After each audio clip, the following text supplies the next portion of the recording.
I came in the doors broken. Stephanie and I were kind of bounced back and forth. We experienced divorce from my parents when we were young. There was drugs and alcohol and some traumatic events that led us into a life of addiction. Those pills kind of fixed everything.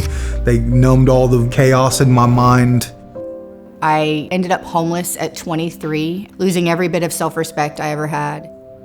I wandered for 17 years in addiction. I was still hollow on the inside, and I didn't know Jesus.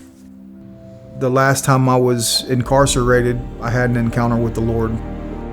I hit my knees and I asked God to change my life, and that was 10 years ago.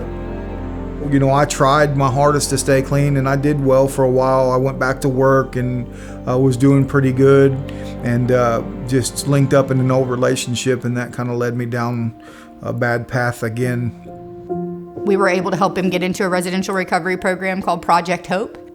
I knew I needed intensive inpatient recovery, and Project Hope was an answer to prayer for me, man, for my whole family. I don't know where I would be if it wasn't for this ministry. I do know where I'd be. I'd be dead. We started Freedom Life Compass as a way to help individuals who are ready to change.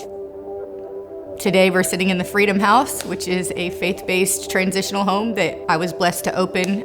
We help women find and take their next right step. When I was a student at Project Hope, they taught me how to live my life. I went into the program with an open mind and just said, y'all show me how to live my life because I don't know what I'm doing. The Freedom House is a halfway house with some program elements for single women coming out of any life-controlling situation. So not just addiction, we're talking about homelessness, incarceration, trafficking, or addiction recovery. Our program is an intensive inpatient discipleship program. So I had to wake up in the morning and read my Bible. I had to wake up in the morning and do praise and worship. They are here in a sober living environment. We are giving them the tools they need to develop a career path. My father was a byproduct of what he experienced, in his childhood. And so that set the pace for our lives. We get to see men and women go through these recovery programs and come out completely transformed into somebody new and then transform their families. There's an old cliche, it says, addiction ran into the family until it ran into me.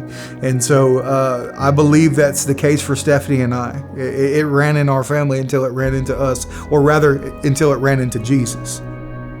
We now have people who went through the recovery process, are on fire for God, and now are leading Celebrate Recoveries inside residential recovery programs, inside detox facilities, inside the jail. So they're going back out and turning their passion into their purpose.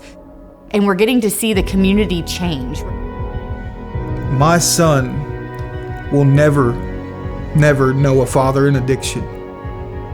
My son will only know a man of God.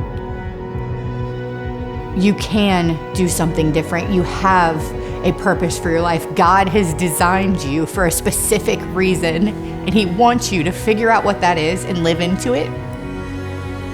The Lord spoke to me very clearly. And He told me, He said, Rex, I didn't pull you from the pits of hell so that you could go back and live a life on the streets just doing what you want to do. I pulled you from the pits of hell so you could reach back down in there and pull others out. We're seeing generational curses be broken. We lived for the world, and today our lives and our mission is to serve God and to add more and more people to the kingdom. I believe in you, that you can do the next right thing and that we can help you get there.